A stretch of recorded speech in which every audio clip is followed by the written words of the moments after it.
Hello everyone, welcome to episode 109 of the Backmarkers F1 Show podcast. I am your host, Chris Cato. I'm really glad to be joined by the full house tonight of my fellow backmarkers, Tyler and Shaker. After Shaker's been away for a couple of episodes, I'm going to bring them in just a minute. We're going to be recapping the 2021 French Grand Prix today, which was a really thrilling race, which I can't wait to talk about. But first, of course, just a couple of messages from our sponsors. Support for the Backmarkers F1 Show is brought to you by Manscaped, who is the best men's below-the-waist grooming champions of the world. Manscaped offers precision-engineered tools for your family jewels. Manscaped just launched their 4th-generation trimmer, the Lawnmower 4.0. You can join over 2 million men worldwide who trust Manscaped with this exclusive offer for you guys. You can get 20% off and free worldwide shipping when you use the code BMF1Show at manscaped.com. And we can vouch for this ourselves, and I know Tyler and Shaker, you can too. The craftsmanship and the details on this trimmer is exceptional. And really one of the best things that I've found about it so far is the fact that you got this wireless charging point. It makes the battery last much longer, and it's just not so much of a hassle with all those cords and all that crap that you usually get with your normal razors. And as we all know, just like in the F1 world, it's all about being as aerodynamically efficient as possible, and the Lawnmower 4.0 will help you do just that with its efficient and innovative functionality. And really, one of the best things too is the little LED light that you get so you never miss a spot. You know, you don't want to be uncomfortable like those F1 drivers always adjusting themselves before getting in the car. So use our offer, BMF1Show at manscaped.com to get 20% off and free worldwide shipping. And you make sure that you're using all the right tools, courtesy of our friends at Manscaped. So thank you very much for Manscaped for offering our viewers with that great discount. And of course, we've got also our longtime sponsor of the Backmarkers F1 Show podcast, the GPBox.com. And you can find exclusive discount codes in the video description and the podcast description down below. They've actually redone their website just recently. It looked great before. Now it looks even better. It's phenomenal. You can get the best F1 memorabilia, merchandise, art, phone cases, anything motorsport related. You'll find it there on the GPBox.com. So please check those links down in the description below. So thank you very much to both of our sponsors that are supporting the Backmarkers F1 Show. Okay, so now that we've got the business all out of the way early on, I can now bring in my two fellow co-hosts, Tyler McDonald and Shaker Barty. Tyler, coming to you from Ottawa as well. Good evening to you. How are you doing today? Good evening, Chris, and sporting my Lille jersey today. It's the champions of France. I figured since they just raced in France, we're the champions of France represent. So Ottawa-born Jonathan David on the team, killing it in Liga. So well done to him, local guy. But no, I'm doing well. It's nice to have another race to talk about. It's a solid race as well. Summer is coming along here in Ottawa, so we're getting ready for some summertime tanning, some golf, lots of golf. I just came from the golf course today. So no, enjoying it, just ready to chill out and enjoy the summer. Excellent. And making a return after a couple of weeks away from the podcast is Shaker Barty, joining us from the interesting city of Sudbury, Ontario. You're away on a work assignment, Shaker, but you've been able to make some time for us, which we appreciate. So how you doing, man? Good, man. It's I finally got a work schedule that works out with their podcast where I'm not like working till like 12 o'clock at night. So it's great. I'm happy to be back, here from a different city, in a hotel room. So yeah, no, I'm just glad to be back. And, after such an exciting race, man. Yeah, and who would have thought we'd be saying that about the French Grand Prix of all, right? Right. I had a buddy who didn't watch the race, and he was going to watch it later, and he was like, yeah, like, I'll do this, and I got to go watch Paul Ricard. I was like, yo, man, normally I would say don't bother to watch Paul Ricard, but, like, you have to watch this one. Like, it was so good. I didn't ruin anything for him, and literally he came back. That was honestly, like, the best race I've ever seen. Like just for Paul Ricard, obviously, but, it was fantastic. It provided everything I wanted in a race. Maybe, no DNFs, but that's great. Like, interesting you actually bring that up. It was only the 10th time in Formula One history that we haven't had a DNF, which is pretty crazy because I feel like there was more, but there's just sort of, I guess, what we expect from Paul Ricard being such a safe and open track. But let's get right into it. And yeah, what a thrilling race it was. And I think personally a significant race in the championship because obviously Verstappen and Red Bull have won races before this season. It was their third victory. Of course, Max Verstappen's third victory, Red Bull's fourth altogether. But Christian Horner, before going into the race after taking pole position, said, if we can beat Mercedes here, we can beat them anywhere. So meaning this being a Mercedes track, they were kind of the favorites heading into the weekend, and they really kind of just stole a victory from them and won a race that necessarily they really shouldn't have won. So I think that this is possibly a very significant momentum shift in the championship, because it seems like Red Bull have kind of really gotten on top of the setup of the car in terms of being able to maximize their straight line speed, but also maintaining some good downforce and also limiting the tire degradation. But the strategy was really the big talking point of this race. And Tyler, it was really interesting because just a few weeks ago, we were criticizing Red Bull and their strategy calls early in the season, in particular in the Spanish Grand Prix, and it was essentially almost completely roles reversed from Spain, and Red Bull pulled off another masterclass. Can I add something before we get into Tyler's thing? Just this one comment. You know how some people say, this guy was playing chess and this guy was playing checkers? Red Bull was playing fucking Uno, man. The reverse Uno card. reverso card. Shaker, that's all. that was my line, and I was just about to say it, and you stole it from me. Just like I'm like sorry. how Red Bull stole that win from Mercedes. So well done to you. Strategy is well done. But no, you're 100% right. Like they full on played the Uno reverse card and did a Mercedes to Red Bull. So no, well done from them. It was really impressive to see how I think Christian Horner or maybe it was Max's engineer said, it's nice to be the hunter this time, or maybe Max said that. I'm not sure. It was GP, his race engineer. It was GP. Okay, yeah. So yeah, nice to be the hunter this time, which is 100% true. I mean, you could tell how Hamilton wasn't too happy, and what really intrigued me, I'm sure we'll get into this, is the amount of frustration from both the Mercedes drivers to their team. I guess both of them said this was going to be a 2-stop race, and the strategist still kept them on a 1-stop. So very interesting, and I would love to be a fly on the wall of that team meeting after the race, because I'm sure there's 2 heated drivers not very happy with their engineers and their strategists. But to say the least, Red Bull fully deserved that with their strategy call and kind of got one back on Mercedes, which is nice. So the score is 2-1 for Mercedes. Red Bull get one back on the strategy call for the hunting versus hunted. And, no, I think it's 2-2, man. The 2-2. We can't discredit Perez's win from the last race. I think that's a strategy call that they ended up winning.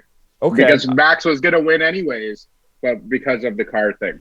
I was going for Hamilton versus Verstappen. Oh, so, okay. Sorry. You can throw Perez in there, fair enough. But I would agree with that as well. Yeah, I've already kind of made my comments on this. I thought it was great. My biggest thing, I mentioned it way before, almost every race this year, is that Sergio and Max Verstappen partnership, man. Holy crap. It's just everything that Red Bull was missing the last few seasons in terms of a solid partnership. Like they have in Sergio, he can carry it out till the very end, hold off people, and then he can even come back and throw a little fire under Valtteri for the final few laps. So I just, that partnership's just astounding to me, man. I think that's the number one partnership on the grid at the moment. I'm so glad you brought that up, because I have this clip queued up just talking about just how effective Sergio Perez was in this race, and he really played a massive role in Verstappen and Red Bull's victory. So I'm glad that you brought it up. Okay, good stuff, Checo.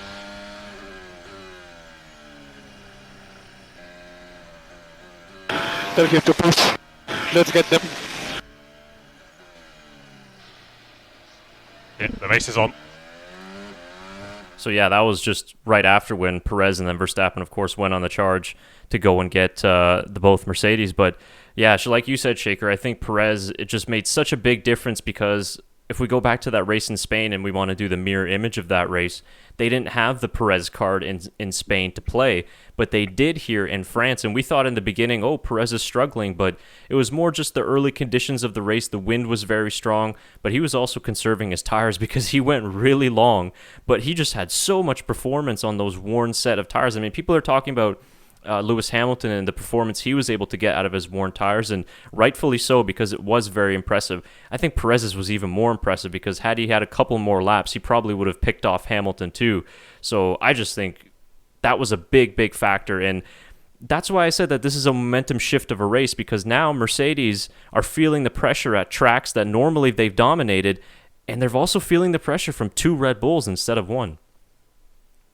Yeah, no, absolutely. And I thought it was very interesting as well on how he said, let's go get them. I mean, you can tell how much of a team atmosphere that they have over at Red Bull this year, which is phenomenal. I mean, everyone's bought into the product and really want to get a constructors championship. And obviously Max wants to get the drivers championship, but you can tell this is a construction championship winning team, the way they've worked together and the way they're that they're bonding. And you mentioned how Perez is so good. I mean, he's known for his tire conservation, the best on the grid for tire conservation. And he's done it again. I mean, it was one of those cases where he took care of his tires best out of anyone on the grid. And that includes over Lewis Hamilton. And yeah, like you mentioned, Lewis Hamilton had great pace, but Perez's tire conservation is just, he's so, I don't know what he does, but he's just so good at having pace and still keeping life in tires. And it puts him in all these amazing positions. It's done in, throughout Force India, Racing Point. He's had, amazing positions just from his tire conservation, giving him, podiums and stuff. And you can see how that's paid off, the experience of him knowing how to conserve his tires well, especially on a tough day, a hot day in France, and it led him to another podium again. Yeah, absolutely. I mean, like you said, I think you said it best, Tyler. He's the master of tire conversation. We give Lewis Hamilton the credit all the time for, carrying through all these tracks, but, a lot of time it's Lewis Hamilton is driving through clean air. He's driving up front, being able to conserve those tires. And I wouldn't say a little bit easier, but maybe easier to manage. But I think, Sergio Perez just absolutely smashed it out of the park for this month. Just that, not even him, Max's drive to come back to the first place. Sergio did it in 2 stops. Just want to have that. So I just fantastic for Red Bull all weekend. I don't think they took a step wrong, and when they did, they made up for it. So, and a lot of things were sort of against Red Bull this weekend. Remember, we had the new flexi wing directive that came in. We had the increased tire pressures as well coming from the debacle in Baku. So it was kind of going to go either way maybe, but like you guys mentioned, Red Bull just executed so well, and I'm really happy to see that they've learned from their Barcelona mistake, because this is the first normal racetrack we've been to since Barcelona, so we didn't know if those questions had been answered from Red Bull, but clearly they have, and I just liked how decisive they were in making the call to go to that 2-stop strategy. And I mean, moving on to Verstappen, his outlaps were just phenomenal, and the way he managed that race too, just being able to close out that gap in the final 20 laps or so to catch Hamilton was just so brilliantly done. Championship quality. It was Hamilton-esque almost, if we really look at it that way. And it just shows his maturity, just shows how talented he is. Remember, this is very close between Mercedes and Red Bull, but again, that could have been Verstappen's 3rd win in a row had he not had the tire failure. It's Red Bull's 3rd altogether as a team, 3rd win in a row. Now heading into 2 races at Austria, where it should be another track that's going to be friendly to the RB16B. This is a very pivotal triple header, so it's a big race for them. Yeah, Go ahead, Shaker. So just quick comment. I also want to add, this is apparently the first time since 2017 that Hamilton hasn't won in like 4 races, something like that, 4 or 5 races. So I mean, it's huge. It's puts a huge hamper on Mercedes' plan for the rest of the season, right? So. Yeah, and to bring the point of 2 Austria races, Chris, that's, Mercedes are very annoyed that they lost, a track that they would do very well at in Canada, or a track that they would do very well at in Turkey, and Red Bull get a track that they would do very good at and get a second Austria race. And you can tell Hamilton was upset that they got an extra Austria race. But that's really has to play a factor. I think not a lot of people are talking about that just because it hasn't been brought up yet, is that Red Bull kind of, get another home field advantage with the second Austrian race. So it'll be really interesting to see what Mercedes do to try and counter the Red Bull dominance that we've seen at, well, maybe not dominance, but the upper hand that they will have in Austria in the upcoming week. So a huge part of this championship could lay down to that one race that was changed midway through the season. And it's still going to be close because, I mean, Mercedes have had quite a bit of success in this turbo hybrid era at the Red Bull Ring. Last couple of years, not so much. Of course, Verstappen won in 2018 and 2019. But when we look at the characteristics of the track, you've got the long straights in Sector 1, and then obviously some medium to high downforce corners in the middle and third sector. So it's somewhat similar to France, but as we saw the setup that Red Bull employed in France, they were able to run a little bit less downforce, which means they were slicker in a straight line, but they still had enough grip through the corners to give Mercedes trouble. And of course, it was more rear tire degradation, it was more front tire degradation instead of the rear tire degradation like it was in Spain. So it didn't hurt Red Bull that much. But another thing I wanted to add too was we've seen this season Mercedes struggle a lot for tire warm-up.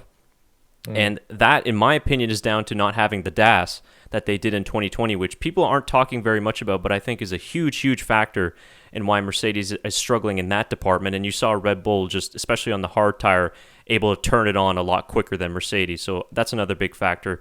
But it's going to be very interesting, these next two races. But it's a lot of points in a very small amount of time. And obviously, it's not going to decide the championship. It's a long, long way to go. But a very interesting shift in the championship, I think, because now, as we move on to the next subject, which is Valtteri Bottas, his struggles versus Perez's rise in form is a really, really big story, I think. So what did you guys make of Valtteri Bottas's weekend and his race? I think that it was obviously better than the last couple ones that he had, but his outburst on team radio, telling his strategist and essentially the team too, like, why didn't you put me on a two-stop when I'm telling you it's going to be a two-stop? And just leaving him out there to struggle toward the end to finish fourth. I mean, I feel bad for him because he's had a lot of misfortune.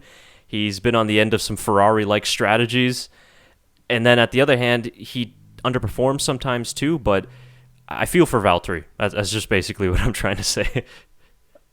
I'm Team Valtteri on this one, and the reason I say that is because I thought he actually had a good race. I actually thought that he was keeping pace with Hamilton the whole race. He had a chance, if his strategy was right for him to maybe squeak out a second place, if not a victory. And I get his outbursts because I'd be frustrated too. He hasn't had a good season. He seems to be on the lesser end of every single strategy call that Mercedes make. And every single mistake that Mercedes make ends up being with Bottas usually. So I can understand his frustration, and it's tough to see where they go from here because you can tell you have an upset driver, a frustrated driver, and you have a team that isn't treating him as a number one driver or a driver that can contend for a championship, right? And I think this is where we're really starting to see this relationship dissolve. You can sense it on the radio, you can sense it through it's been building and building, and now it's really kind of coming out. So, I think Valtteri is still a phenomenal driver, and he's had a lot of bad luck this year. I think he could have one or two race wins this year if it wasn't for his bad luck / bad strategy that has happened to him. Yes, he's been inconsistent at times, but he's still shown for the most part the Valtteri Bottas that got him that Mercedes seat. So lots of season to go, left. Like you said, there's still lots of races left, but you can tell that they're getting to the end of each of them are getting to the end of their sticks with each other. Yeah, it's very unfortunate. I love Valtteri. I've been talking about Valtteri since I got into F1. I'm a big fan of his, and it almost seems like a lot of the races that he did lose this year or he didn't perform well in was majority, caused by the engineers and the team itself, or some sort of fault that happened in the vehicle that he had no control over. My one issue with this race, Valtteri and Lewis Hamilton was if Lewis got the preferred strat in Spain and that's what got them the win, why not, as soon as Max pulls out into, go on that second stint, why not put Valtteri out? You have Lewis ahead. You can keep Valtteri. You can put Valtteri back in, get the tires, and he can still race with Max. It would have been a different race. Max wouldn't have. Sorry, go ahead. No, sorry. This is the one thing that Mercedes really annoy about me is that they keep this each driver gets the same strategy. Yeah.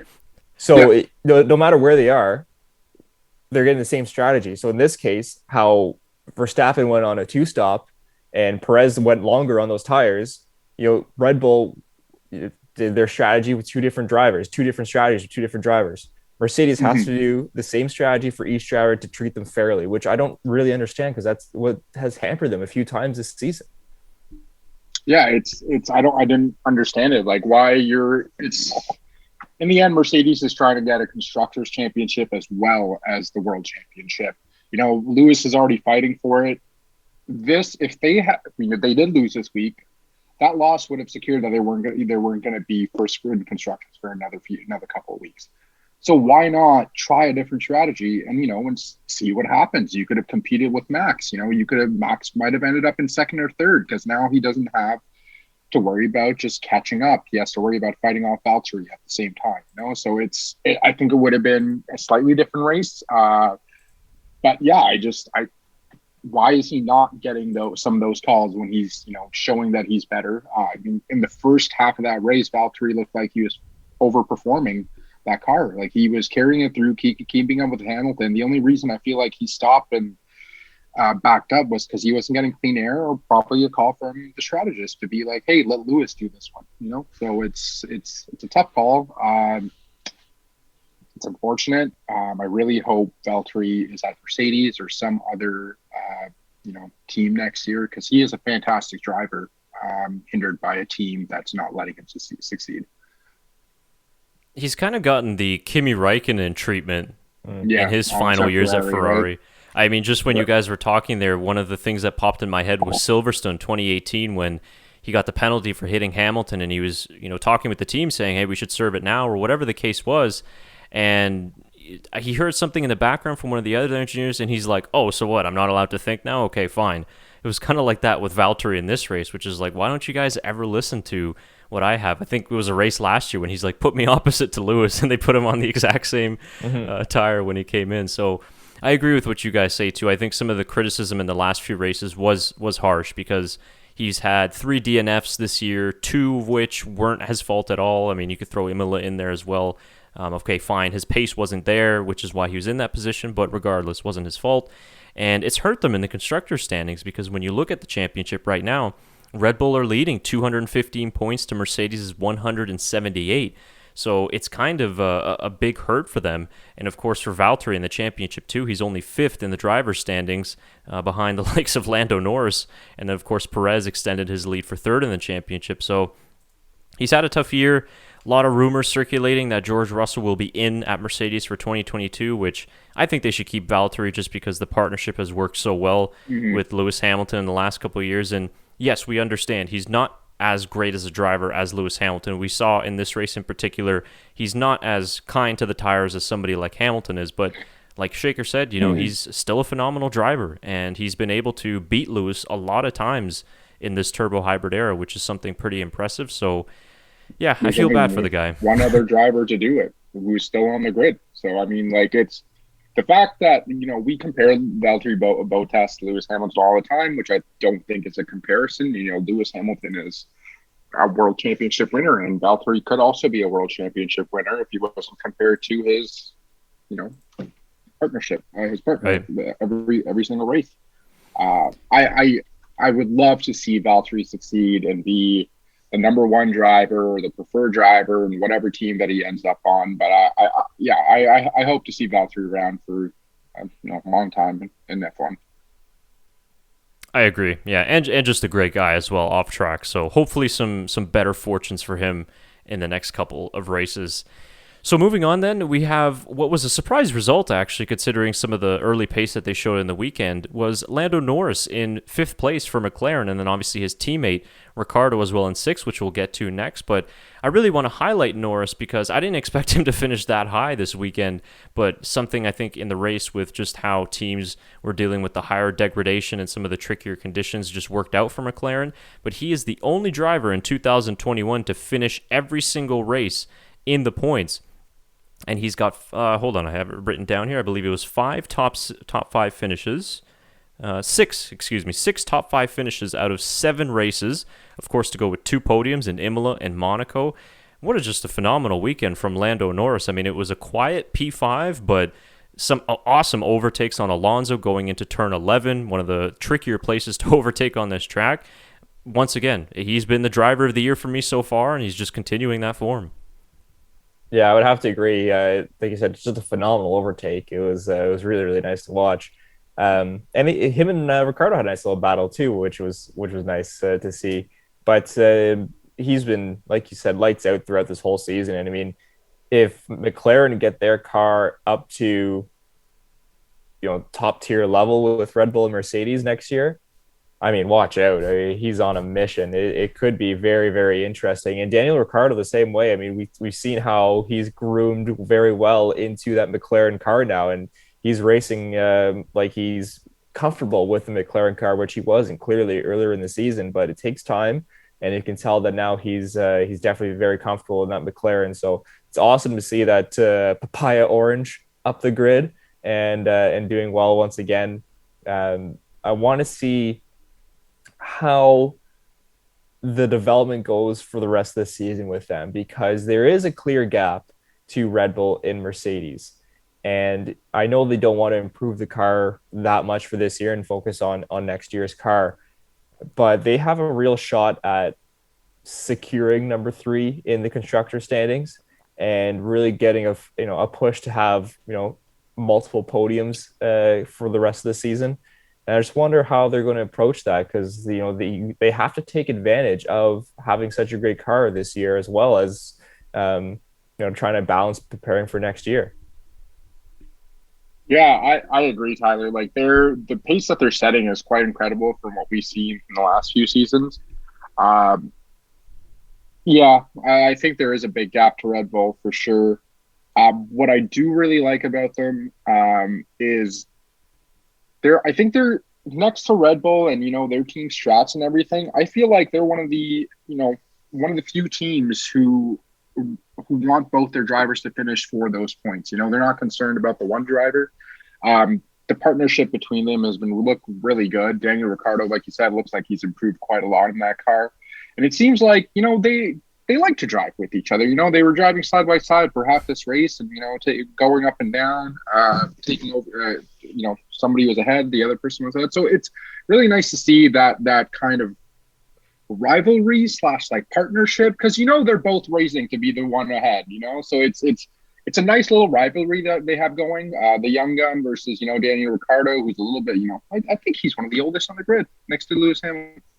Might be wrong about that, but yeah, it's nice to see that little rivalry between them, because they're both fighting to be the number 1 driver at McLaren, and right now it is Lando Norris. So yeah, I'm very excited to see what McLaren does for the rest of the season and next year as well.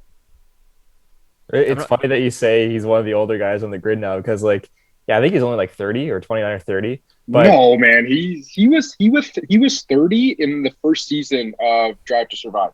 Was he? I'm fairly certain. But the fact that is that's not really that old for F1. But the fact that we've seen so much. He is 31. Yeah. 31. Okay, Yeah. We've seen so much young talent come out through the ranks recently that these Ricciardo, who you wouldn't think is that old, or who isn't that old, is considered like an old wise veteran of the sport. Yeah. And it's just because he's been there for more than some of these guys were 12 years old when Ricciardo started racing. I mean, so it's definitely Kimi and Alonso, which are the oldest and the most experienced. And then Lewis Hamilton and Vettel after that. Then it'll be Danny Rick, I think, right? How old's Valtteri? Well, has Valtteri been in the sport less than Danny, though? I don't know how old Valtteri is. I guess when did Valtteri start? 2014? Way earlier, I think. Is it 2013? They're both the same age. Same age, They're okay. both the same age, yeah. He started at Williams from 2013 to 2016. 2013, okay. Can you check how old Darren Ricciardo is? How is that? Did you catch that? you didn't catch that, Shaker? No. Did you see F1 put out a video of the years that Tom has gotten Darren mixed up with whatever driver he has? I think it was Carlos in 2018 and 2019, 2020, and then obviously Ricciardo in 2021. No, I had no idea. I didn't call that. Yeah, no, it was during qualifying, right? I think that's what he was. What he said it. Yeah, it was. He was asking about if the medium tires were good to be start the race on. Right. Oh, okay, Darren. I mean, Daniel. I think he's done it in Spain. I believe he called him Carlos. Yeah, that's right. Yes, I do remember that one. Yeah, so Tom, he just gets a little under pressure sometimes and forgets who he's talking to. Yeah, seriously. Apparently Darren is the team strategist at McLaren. Oh, that makes sense. Yeah, I'm reading this right now. Sorry, Darren is a McLaren race strategist back in the factory. There you go. Phenomenal. Just press the wrong button. You know? Yeah. Well, the thing buttons. is that he's asking like a driver's question though. Like, are these tires good to start on in the race? You think?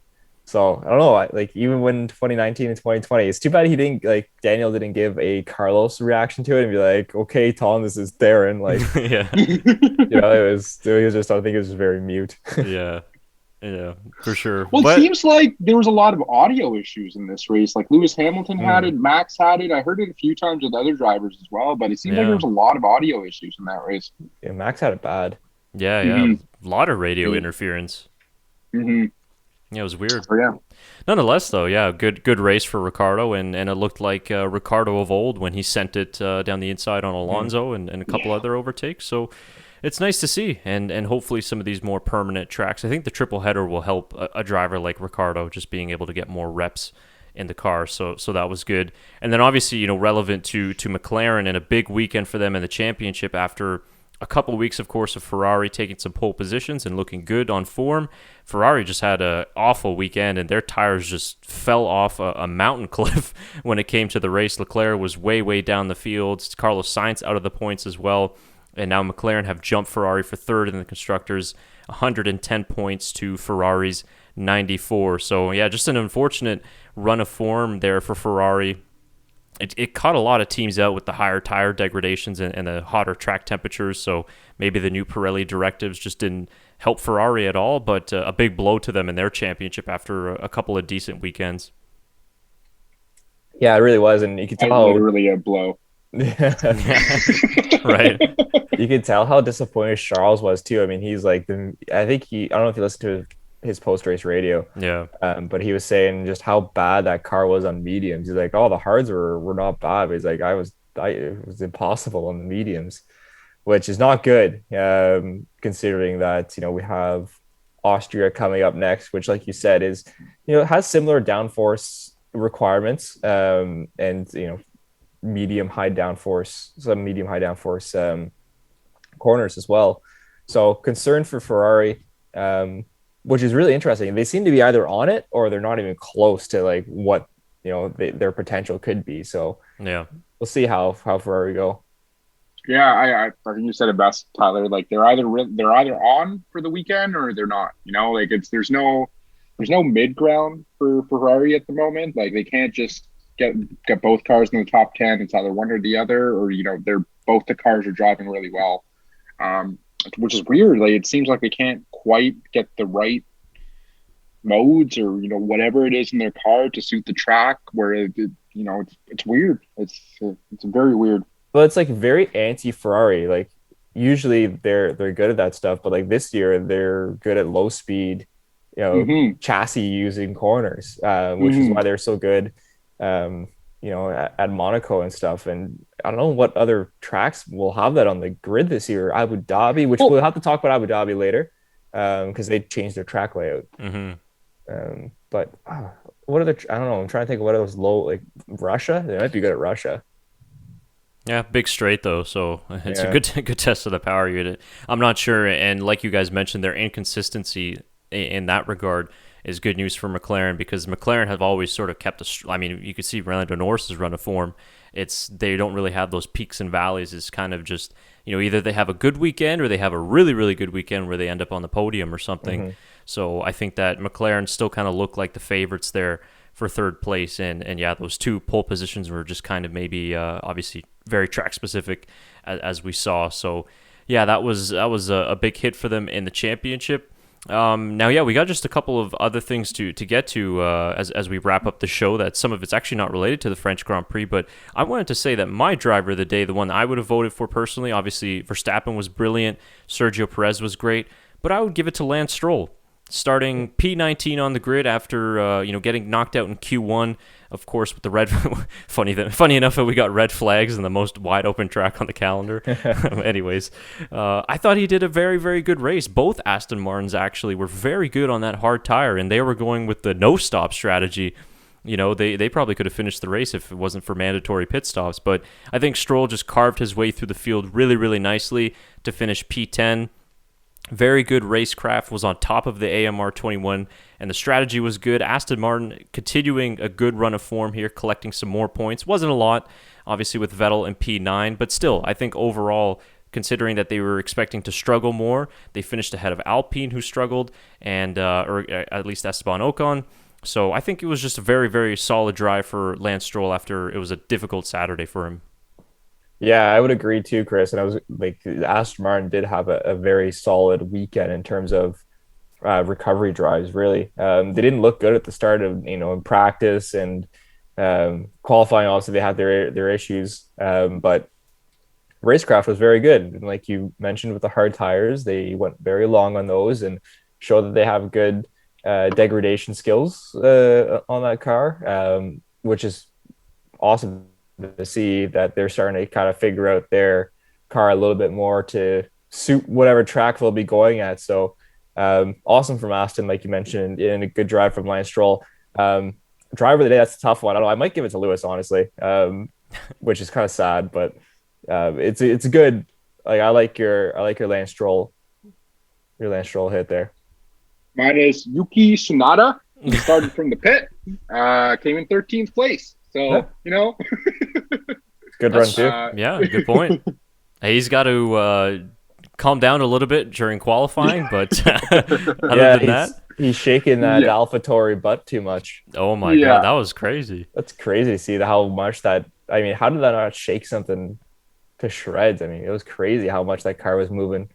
And of course, like at Paul Ricard, the colored paint that you see is very abrasive to try and slow those cars down. And I think that's what really made the car shake so much, just how abrasive that track surface is. Yeah. But I also want to mention it's the first time that Pierre Gasly's been... Sorry, am I on mute? No, you're good. No. Go ahead. I was going to say, I just want to mention that Pierre Gasly's first home race after he got to first place and a podium back at France. So I'm sure he got a really warm welcome there. So it's a big moment for Pierre Gasly, and he ended up coming in 7th place. Yeah, he had a solid race as well. Yeah, he had a really good race. So yeah, highest finishing Frenchman on the grid, of course, after Esteban Ocon failed to make the points. But yeah, good thing bringing up Pierre Gasly, just another good haul of points for AlphaTauri, and it's where it's difficult with having a rookie teammate like Tsunoda. With some of the mistakes that he's making, is that you don't have that second car up there, because they probably could have possibly got both cars into the points and obviously helped the championship challenge against Alpine and Aston Martin. But Pierre Gasly just carrying the team as well, and he's in there for driver of the year conversation too. There's a couple of drivers up for that, and I think you have to include Gasly in that conversation as well. So yeah, another very good race from him. And the final driver I wanted to talk about was also George Russell, another driver we could have given driver of the day to. Finish 12th for Williams on merit, no safety cars, no red flags, nothing like that, just on pure pace and good strategy, which was surprising for me because I thought that their wind-sensitive car would really struggle, especially on the Mistral Straight, but he did a fantastic job and said it himself that it was probably his best race for Williams ever. Yeah, it's nice to see the Williams up there a little bit more. And you can see they're slowly starting to get better. Even Latifi was half decent in qualifying. It's too bad he didn't squeak out into Q2 there, but it's the car's slowly getting there. And I'm excited to see what they're going to bring in 2022 with the new regulations, and to see how that car will change or how their position will change. Maybe they can actually get this one right, and they're not chasing the whole, for the next 3 years. They're trying to, actually get ahead of the ball. So it'll be interesting to see. But hopefully next year we can see Williams fighting for points consistently rather than, trying to slug out a Q1. Yeah, for sure. All right. Well, I think that's about the only other thing. Maybe if you guys caught it, was obviously the two Haas drivers coming together again, Mick Schumacher and Nikita Mazepin. What did you think of that overtake from Mazepin on Schumacher, which forced Mick to go off into the runoff? I believe it was turn 3. Is that considered an overtake? Yeah. I on track. Technically, but if I were to give skill points for it, I'd probably say no. I mean, it was 50-50, but I guess it was aggressive for sure. But I mean, Especially on your teammate. Yeah, we expect nothing less, right? For 19th position. For 19th position. Hey, I don't know. Nikita might be getting desperate just to finish above Mick for a couple races. I don't know. It's tricky. I don't know. I wouldn't want to be working at Haas right now. I will say this, like every week he's looking like he's getting better in that car. So I will give him props for that. That's probably one of the best races he's had. Reminder, he is signed for next year too. And he's probably caused less damage, actually. That's true. Mick's racking up those bills. Yeah, that's very true. Yeah, he doesn't have to worry. He's got a teammate that owns the company, so that's true. Fine. Just had to throw that in there. So yeah, but maybe that was tactics from Mick Schumacher. He's like, you know what, I want to get into Q2, so I'm just gonna crash it right now. Yeah, hey, we should penalize him. Yeah. Yeah, of all people, right? Yeah. All right, before we get to the final two things we want to cover in this episode 109, anything else from the French Grand Prix that I might have missed in the race notes? No, nothing for me. Nope. Excellent. Okay, so before because we are running a little bit short on time for tonight, I wanted to talk about this because you guys sent me this. I wouldn't have seen it before I came on the air. We have, I guess, leaked images or I don't know who this is from because obviously it's from Motorhead on Twitter. You guys can check it out for yourselves. But this is apparently first real shots of what the 2022 F1 car is going to look like. And I don't know where this is. I don't know where it's coming from. But this, I think, is what they're going to look like next season. So what do you guys think? What? I didn't see this front angle. What is going on? It's a mustache. What is this wheel thing? It's a mustache. What is this wheel bullshit? What is going on here? Yes, that. That's it's eyebrows. That goes over the wheels to help with the lack of dirty air coming off the tires. So it's supposed to reduce dirty air coming off the front tires. Can the drivers even see their tires? I don't know. We'll have to see once we get a visor cam, maybe. So this front wing is modeled after Chase Carey's mustache, as you can see here with the little wing flaps. This is a weird one for me. I think it looks phenomenal. I really like. That's something I want on as a poster. If there was a better livery for it. Yeah. I don't know how I feel about it until I see the wheels on it. I want to see how it sits on the ground. And I think I said it. I didn't realize Batman was driving an F1 next year. But it looks like the Batmobile to me right now. And I think that's just because there's no wheels on it. And also, there's, yeah. Oh, sorry, Shaker. I thought you keep going. No, I'm done. Okay, sorry. Didn't mean to interrupt you. I just want to say that front wing is massive. Yeah. That thing is huge. Could you imagine that falling off your car or trying to change that or getting into contact and that breaking off? You're gonna have to bring a dump truck to go pick up the parts. Yeah, and obviously that chassis is going to be dependent on per team, right? So that's probably going to change as well. Yeah, look at the radiators too, how it's. Yeah, it's.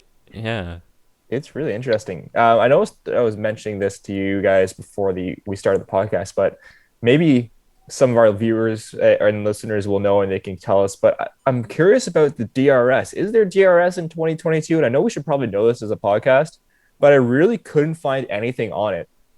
So if anyone can tell us an answer, that'd be fantastic because the rear wing looks very, very aggressive. I'm interested to see how DRS would actually work on that rear wing. So if there is, then great. Please let us know. If there isn't, also please let us know. Yeah. We didn't have time to read the whatever 100-page document of the technical rules for 2022. Yeah. Too much information just flowing around. But yeah, let us know what you think of the look of that car. And I don't know if any more information is going to come out by the time we release this video in terms of where this car is. Is this a spec of 2022? We don't know, but this is just something that I believe, Tyler, you found it and posted it in our group chat. So very interesting. But if that's what it looks like, I think Shaker, you were talking about what it looks like with the rims. You know, what is it going to look like with the 18-inch rims? And also, if I don't know if they're going to cover the rims, because we've seen at the Pirelli tire test this year, cars run without wheel covers and cars with wheel covers. So very interesting, but obviously a huge shift coming in the technical regulations and that. So yeah, that might be the first look at a spec car. I know the teams are busy underway with the 2022 rules. So yeah, very, very curious to see how they're going to look. And the final one, Tyler, you wanted to bring up was the Abu Dhabi track changes that just got released or announced just a couple of hours ago, I believe. And they're hoping to promote overtaking in Abu Dhabi. But yeah, I don't know if it's going to work, but it's a good choice to try some changes because obviously that track is a difficult one for racing. Yeah, I don't mind the track changes. Now, they got rid of a few corners, so it's just like if you look at it, a couple of the slow, wavy sections are now just full on U-turns. So it'll be interesting to see if those are going to be maybe banked a little bit, if they're going to keep those flat. I'll be really interested to see how that actually turns out. But yeah, it should lead to more overtaking opportunities, or more, better ways to cut back. Obviously I think they get rid of in total like three or four quarters on the actual circuit. So it'll be interesting to see how it actually lays out, but I don't mind them trying things. Abu Dhabi is just always known as like the party race, and the end of the season doesn't usually mean much unless it's 2016. So yeah, good for them for trying something new. Yeah, for sure. And of course, that will be quite a few months away now. I haven't seen the changes, so I'm not going to add anything to sound stupid. So. Fair enough. No problem.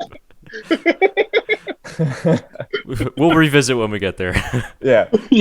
Plenty of time for you to research for every single quarter. Yeah. I do want to mention quickly though, before we end the podcast, and that is just kudos to Kevin Magnussen for leading his first ever IndyCar race. He did retire very, very quickly after with a mechanical issue. But the F1 drivers are doing bits on the IndyCar circuit. Grosjean with a pole, and then a couple of races ago also had a great qualifying session and finished P5, I think, this race at Road America, I want to say. And Marcus Ericsson winning the last race for IndyCar, his first win in about 8 years. So good for the F1 drivers killing it on the IndyCar scene. Yeah, and Kevin Magnussen killing it in IMSA as well. He won his first race in a lot of years just a few weeks ago too. So yeah, awesome to see. And I was really excited to see him get that chance, and hopefully he'll get more chances like that in the future. But yeah, good for Magnussen, Grosjean. Happy to see those guys doing well. So anything else from you guys for the 2021 French Grand Prix or anything else?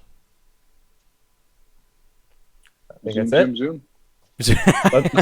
Let's go Italy, Euros. Let's go Italy. Oh Yeah, man, right. I gotta start following the Euros more this year. I don't know, the whole 2020 and being in 2021 just threw me off so much. Yeah, it is weird. Yeah, it's busy, right? We've got triple header of F1 races, and then of course the knockout stages will be starting soon for Euros. Yeah. And don't forget the Olympics are starting in like 3 weeks. So Oh, I totally forgot. NBA playoffs are happening, so there's a lot in sports going on right now, which is awesome. yeah. Yeah. Absolutely. And even with all that going on, we thank you very much for taking the time to watch or listen to our podcast. We'll do it for episode 109 of the Backmarkers F1 Show podcast. We really appreciate you guys listening or watching. If you did enjoy the podcast, give this video a thumbs up on YouTube, and also just share it around with your friends or your F1 community forums on Facebook or on Reddit. And yeah, just get our podcast and channel out there. More people that see it, obviously, the more content that we can get out to you guys, and more we can build the Backmarkers community here. So coming up, of course, in the next couple of days' time will be the preview for the 2021 Styrian Grand Prix. And then, of course, it will be another race the following week, which will be called the Austrian Grand Prix. So that will be a very, very decisive and interesting 2 weekends there. But you can stay tuned to the Backmarkers F1 Show channel as we look ahead to those 2 races. And we will be back after the Styrian Grand Prix to recap all of the action in Spielberg. Tyler and Shaker, I thank you very much for joining me tonight. We really appreciate you guys' input, and we appreciate all of you out there watching as well. Thanks again, and we'll see you soon. Take care.